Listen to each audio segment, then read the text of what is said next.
किस तरह से पूरे कर्नाटक में भाजपा के लगातार जो पिछले कुछ 2-3 सालों से जो कम्युनल एजेंडा और अंत में अब जब चुनाव 1 महीने दूर है और इस कम्युनल एजेंडे को आप किस तरह से अब देख रहे हैं, क्या वो सचमुच कारगर हुआ या बैकफुट पे है बीजेपी? और ये आरक्षण वाले मसले पर भी आपकी राय जानना चाहेंगे। मैडम यहाँ पे तो मॉब लिंचिंग के साथ साथ परसों एक 3-4 दिन के पहले इद्रिस की मौत हो गई। वो गाय जानवरों को ट्रांसपोर्ट कर रहे थे। उसके 2 बीवियां 4 बच्चे हैं। वो कुछ नहीं कर रहा था, सिर्फ अपने रोजमर्रा के काम कर रहे थे। जानवर को उधर भेजना विथ ऑफिशियल रिकॉर्ड वो लेके जा रहे थे। तो रात के 11 बजे उसको मर्डर कर देते, इतनी बुरी तरह से उसको मार देते हैं। इसके पीछे सियासत नहीं तो और क्या है? एक तरफ से गुंडागिरी है, उन लोगों का जो लोगों को मार रहे हैं मुसलमानों को, इसके पीछे पॉलिटिक्स है।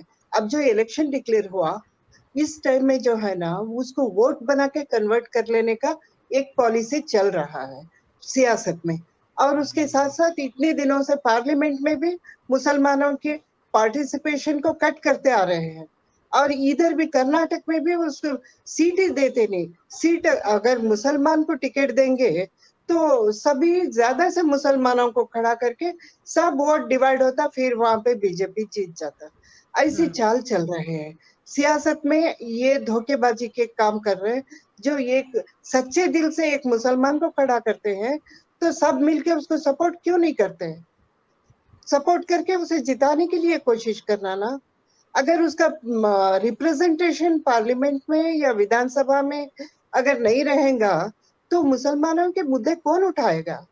अब आरक्षण की बात आप कर रही हैं, वो चिन्नप्पा रेड्डी आयोग के बाद मुसलमानों को 4% वो जात के आधार पर नहीं दिया था। वो पिछला वर्ग है, सोशली बैकवर्ड है, एजुकेशनली बैकवर्ड है बोल के कंसिडर करके वो लोगों ने जो है ना 4% रिजर्वेशन दिया था।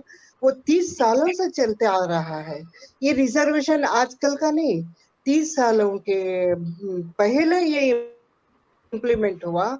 ये जो है ना, ये रिपोर्ट्स लेके, एक्सपर्ट्स के रिपोर्ट्स लेके, उसके बाद वो एक्सपर्ट्स बैठ के उसके बारे में डिस्कस करके फिक्स किए थे। साइंटिफिकली वो लोग फिक्स करे।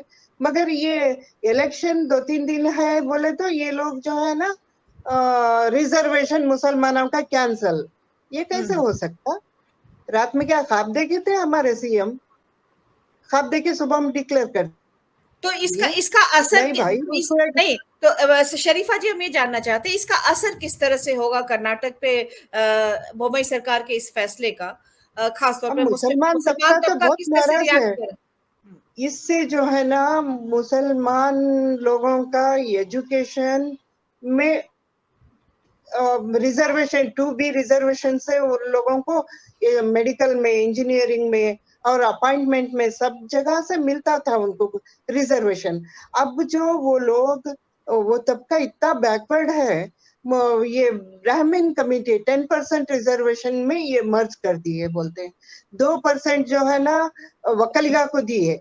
वक्कलिगा जेडीएस पार्टी जो है ना, वक्कलिगा स्टैंड कम्युनिटी के ऊपर ही स्टैंड हुआ है। और एक लिंगायता, ये लिंगायता कम्युनिटी बीजेपी के तरफ, ज्यादा से लोग उनके तरफ है।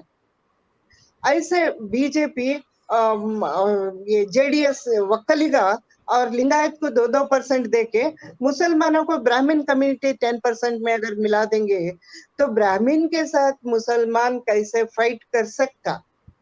वो जो फॉरवर्ड कम्युनिटी है, तो ये सोशली बैकवर्ड कम्युनिटी जेडीएस के साथ किस तरह का वो है, मतलब जैसे कांग्रेस ने स्पष्ट वक्कलिगा कर दिया, है ना। कांग्रेस ने स्पष्ट कर दिया इस पे कि वो वापस इसको बहाल कर देगी, तो जेडीएस का इस पे क्या है और जेडीएस को लेकर के मुसलमानों में क्या राय है? जेडीएस तो ज्यादा से ये जो है ना बीजेपी की चाल है, ये सबको मालूम है। वो लोग जो है ना, हम बोल रहे हैं कि मुसलमान को जो धोखा हुआ, वो भूखा आदमी है। भूखे के थाले में से निवाला छीनना वो वक्कलिगा को भी पसंद नहीं और लिंगायत को भी पसंद नहीं। अगर उसे चाहिए तो सेपरेट रिजर्वेशन उनके लिए बना दे, वो हम नहीं बोलते नहीं, मगर मुसलमानों का छीन के उनको खाने देते हैं बोले तो वो उतना बैकवर्ड नहीं है। मुसलमान के उतना लिंगायत कम्युनिटी बैकवर्ड नहीं है, वो लोगों को बैकवर्ड है बोल के कौन बोले। और मुसलमान कहाँ बोला कि वो मैं बहुत फॉरवर्ड हो गई हूँ, मेरे को ब्राह्मण के साथ जमा दो बोल के मुस्लिम्स क्या तो नहीं, रिक्वेस्ट एक करे, क्या नाराजगी रिपोर्ट शरीफा जी, किया। एक नाराजगी तो मैंने भी मतलब देखी कि हमारे आसपास के बस्ती में जहां से हमारे हॉकर आते हैं, न्यूज़पेपर देते हैं, तो उन्होंने हाँ, खास तौर पे मतलब वो जेडीएस के वोटर है और अभी भी जेडीएस मतलब इस बात से गुस्साए हुए हैं और उन्होंने इस चीज को मतलब और वो एक गुस्सा है कम्युनिटी वहां के पे। स्तर पे मैं बोल रही हूँ कि वो एक गांव है, वो मैडम, कलिंगा लोगों का गांव है, ठीक है, वो बस्ती वक्कलिगा भी कलिंगा लोगों गुस्सा की है, है। लिंगायत भी हाँ, गुस्सा है, और हाँ, ये मुसलमान भी गुस्सा है, और ब्राह्मण मुसलमान को हमारे इसमें लिस्ट में डाल रहे हैं, ये बैकवर्ड कम्युनिटी को हमारे साथ जोड़ रहे हैं बोल के वो लोग के अंदर से भी एक आवाज आ रही है, अपोज की एक आवाज आ रही है उनके बीच से भी।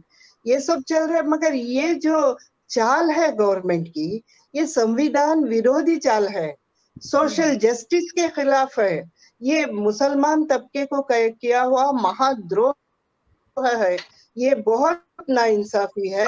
ये 4% रिजर्वेशन से बढ़ाना चाहिए, मगर कम करते हैं बोले तो मुसलमान इस कर्नाटक के डेवलपमेंट का एक हिस्सा है, वो इकोनॉमिक इसे बहुत बड़ा क्रेडिट दिए हैं वो कम्युनिटी, उनको छोड़ के टोटल ये डेवलपमेंट कैसा इन्हों चाहते हैं, नहीं होता वो, सबको साथ लेके चलना पड़ता। ये एक पार्टी, एक चीफ मिनिस्टर एक पार्टी से होता, मगर वो सबका नेता होता, उसके पास माँ का दिल होना चाहिए, सबके लिए इंसाफ देने की उसमें एक हिम्मत होना चाहिए।